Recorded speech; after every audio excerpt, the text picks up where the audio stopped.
warahmatullahi wabarakatuh. Waalaikumsalam warahmatullahi wabarakatuh.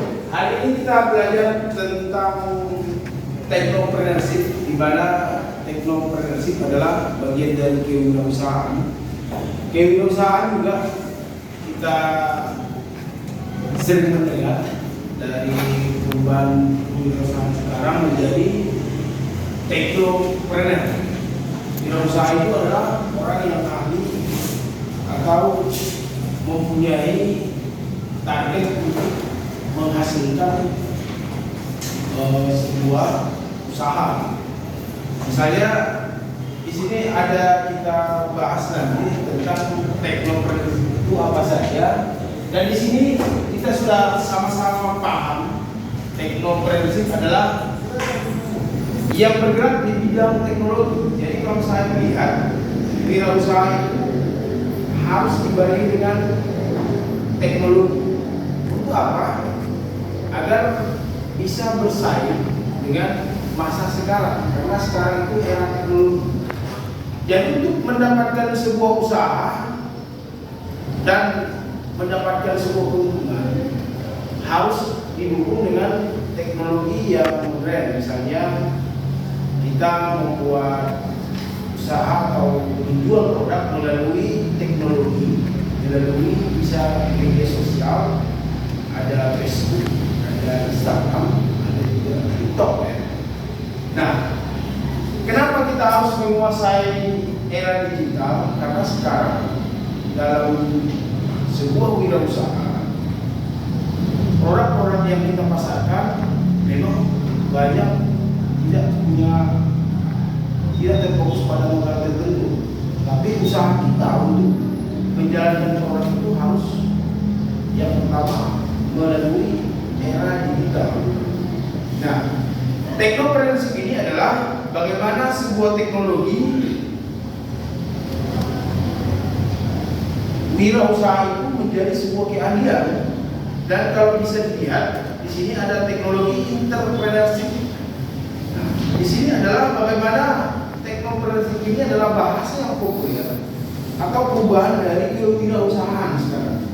Jadi kalau kita bandingkan perusahaan-perusahaan sekarang itu, ada yang perusahaan startup karena banyak dari mereka memanfaatkan teknologi sebagai dana bisnis. Jadi teknologi itu sekarang yang lebih simpel itu melalui sosial media. Selanjutnya yang perlu dalam wirausaha itu atau teknopreneurship, salah satunya adalah adanya skill yang harus kita miliki. Nah, yang pertama di sini adalah penyelesaian masalah. Menjadi teknopreneur, Anda harus bisa menyelesaikan sebuah persoalan. Misalnya, kenapa sebuah produk tidak berjalan? Kenapa sebuah produk tidak memberikan keuntungan? Ini harus kita observasi. Nah, misalnya, rupanya produk yang kita jalankan itu terlalu tidak menarik atau kurang sosialisasi. Kita membuatkan produk kita ini terlalu stagnan, berjalan di tempat, tidak ada promosi besar-besaran.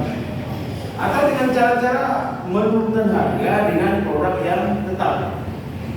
Nah, dalam menjalankan sebuah bisnis atau bisa dianggap ini usaha, kita harus memahami bahwa persoalan itu masih ada.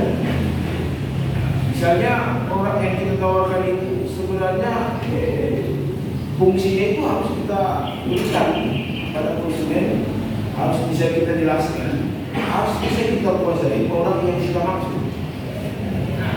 Selanjutnya dalam penyelesaian masalah, di dalam penyelesaian masalah itu seorang wirausahaan atau entrepreneur harus bisa membuat sebuah jalan bagaimana usaha tersebut tidak menimbulkan kerugian. Misalnya, apakah kita punya usaha itu bisa jadi karena salah tempat, ya, karena kita berjualan bukan pada tempat yang ramai atau yang sering dijual orang. Terus yang kita jual, produk yang kita jual, kalau bisa yang menjadi kebutuhan masyarakat atau konsumen. Yang kedua, adanya kerja sama tim ya, teknopreneur yang sukses bukan hanya menjalankan bisnis secara mandiri, tetapi harus kita lihat produk yang berkembang saat ini apa saja. Misalnya kita lihat sekarang produk banyak yang model franchise. Ini harus kita lihat besar modal itu berapa, target pasarnya siapa, ini harus jelas. Jadi tim yang berjalan beriringan, misalnya di dalam sebuah tim ada kita buat usaha, misalnya kita punya tim itu 3 orang, 2 orang pemodal, 1 orang mungkin yang menjalankan bisnis atau usaha. Nah ini harus kita buat misalnya dalam pertemuan sekali seminggu, sekali sebulan. Untuk apa? Untuk melihat sejauh mana produk kita punya keuntungan atau berjalan sesuai dengan keinginan kita masing-masing. Nah, di sini kerjasama tim sangat diperlukan karena kita tahu bahwa harus ada dukungan orang lain apabila permasalahan itu timbul di dalam sebuah usaha. Jadi bisa dibilang tim itu sangat diperlukan dalam menjalankan wirausaha atau entrepreneur. Selanjutnya decision making atau pengambilan sebuah keputusan. Seorang wirausaha mengambil sebuah keputusan itu harus tepat sasaran, tepat guna dan lainnya. Untuk apa? Agar usaha tersebut tidak langsung ada masalah langsung kolap atau rugi besar. Jadi di sini pengambilan keputusan itu salah satunya misalnya ruginya usaha tersebut bisa jadi karena sebuah tempat yang tidak sesuai. Ya, kita harus mengambil keputusan. Salah satunya pindah atau mencari tempat yang sesuai dengan produk yang kita buat. Misalnya kita membuka usaha toko kopi, di mana yang cocok toko kopi? Dengan sekolah, dengan kantor atau di pinggir jalan besar. Harus kita buat sebuah pengambilan keputusan yang sesuai. Oke?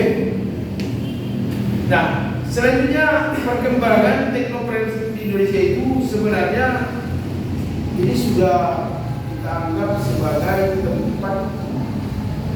Misalnya kalau kita lihat teknopreneur ini sudah mewabah sampai ke daerah. Jadi jangan lagi kita anggap wirausaha itu sebuah hal yang hanya orang-orang yang tidak punya pendidikan. Tapi orang wirausaha itu sekarang harus punya pendidikan yang tinggi. Itu apa? Jadi harus kita sertakan pendidikan dengan wirausaha agar usaha itu bisa berjalan sesuai yang kita inginkan. Karena ilmu itu tidak ada ruginya. Nah ilmu itu juga masuk dalam segala lini, bukan hanya birokrasi dan lain sebagainya. Menjadi wirausaha juga harus ditopang dengan pendidikan ilmu pengetahuan. Oke. Ada pertanyaan sudah? Ya.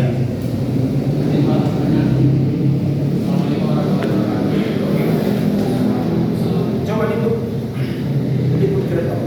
Saya ingin bertanya, bagaimana menurut Bapak strategi yang bisa dikembangkan dalam kewirausahaan selain dengan strategi teknologi? Oke, kalau kita lihat pengembangan tanpa teknologi sekarang mustahil ya. Karena kita akan tergiras oleh zaman atau era modern sekarang. Karena tanpa teknologi, kita lihat contoh banyak usaha yang memang tidak mengikuti era digital itu kalah persaingan oleh yang itu secara digital. Misalnya kita jualan, punya usaha jualan baju tanpa era digital ini tidak bisa kita promosikan secara menyeluruh. Kalau kita hanya punya usaha, punya tempat, ini kita posnya besar. Misalnya sewa tempat, belum lagi modal, belum lagi pembeli yang kurang. Tapi kalau misalnya kita ikut era digital, pengembangan usaha itu otomatis kita dapatkan modal sedikit pun tidak nampak berapa besar modal kita dalam berusaha atau berusaha. Kenapa? Karena kita punya digital yang kita buat di sini. Caranya salah satunya model yang baru itu bisa kita update dengan gambar-gambar yang lain atau model baju yang lain. Nah, di sini konsumen melihat bahwa apa yang kita expose, apa yang kita promosikan melalui digital, mereka melihat, wah, ini semua produknya lengkap. Dari promosi yang kita lakukan melalui media sosial, misalnya Instagram, Facebook, atau TikTok dan lain sebagainya, konsumen melihat banyak yang model baru atau yang bisa dipilih dengan warna lain tanpa harus membuang waktu ke tempat yang bersangkutan atau yang menjual. Dari mana? Dari rumahnya pun dia bisa searching mana produk yang ingin dia beli. Ini keutamaan era digital sekarang. Kalau dulu kan kita mau beli, misalnya kita harus ke tokonya lagi, berapa ongkos, berapa biaya. Belum lagi barang yang ada tidak banyak, belum lagi harga barang yang tidak bersaing, harga suka-suka yang jualan. Ya. Kalau sekarang kan persaingan itu jelas, era digital itu persaingan sehat. Harga-harga juga sudah ditetapkan tanpa ada harga yang tidak sesuai dengan produk. Dan yang ditawarkan, barang-barang yang ditawarkan juga begitu bagus, begitu banyak dan beragam. Yang misalnya konsumen hanya ingin membeli baju karena yang dilihat begitu banyak model yang ditunjukkan seperti sepatu, celana dan lain sebagainya. Akhirnya konsumen membeli beberapa produk, tidak hanya fokus pada produk yang pertama. Nah, itu. Jadi intinya tanpa era digital, usaha yang kita jalankan itu sulit berkembang untuk sama zaman sekarang. Oke, ada lagi satu lagi? Ya, silakan. Assalamualaikum warahmatullahi wabarakatuh. Saya bertanya kepada Bapak tentang integritas, demokrasi, dan kewirausahaan. Yang saya ingin tanyakan kepada Bapak, saya adalah seorang mahasiswa yang hanya membutuhkan uang. Bagaimana agar saya bisa memiliki usaha yang kerja saya tidak terganggu dan dunia saya tidak terganggu? Mohon penjelasannya, Pak. Oke, sebenarnya bagaimana kita punya usaha dengan modal kecil tanpa mengganggu aktivitas kewajiban kita sebagai mahasiswa atau pelajar. Nah, yang menjadi tuntutan kita sebagai mahasiswa satu, belajar, bukan berusaha, ya. Tapi kita pengen ada usaha tambahan atau dana tambahan atau keuntungan di luar.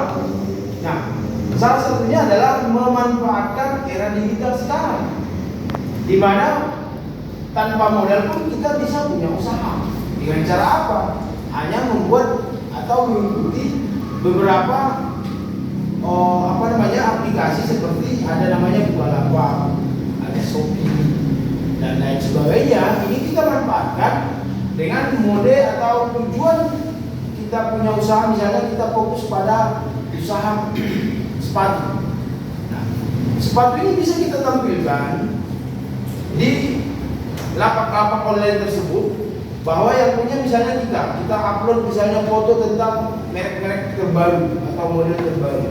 Itu tanpa modal, hanya kita mengambil foto dari yang ada di internet. Kita fokuskan pada penjualan online. Mana yang menjadi pesanan orang itu yang kita beli. Akhirnya modalnya tidak perlu banyak. Mana yang menjadi pesanan itu yang kita order. Kita cari lagi produk yang paling murah sesuai dengan pesanan konsumen.